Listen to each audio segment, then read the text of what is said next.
Rust-Oleum Universal Bonding Primer in flat white. This can's about 4 years old. It's been sitting in my basement, so we're gonna see if it still works. And what I've done here is I had a couple of pinholes in my shed, so I sealed it with marine tape and I covered it with a sealing spray. Not the worst thing in the world to have a black shed roof, but I can see it from my kitchen and it bugs me. So I'm gonna cover it with this bonding primer. I'm gonna shake this up for about a minute before you use it.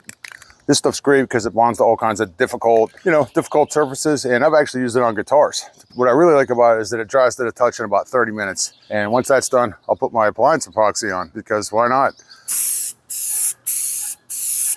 Just holding it about 6 to 8 inches away from where I'm spraying it, and it's going on great. I can't believe it. This stuff's been sitting in here forever.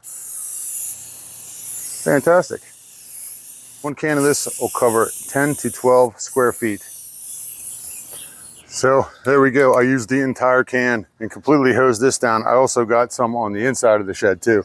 I didn't wear gloves like I should have, and with this nice big button on top, I don't have a drop of paint on me. That I like. So there we go. Rust-Oleum Universal Bonding Primer, flat white.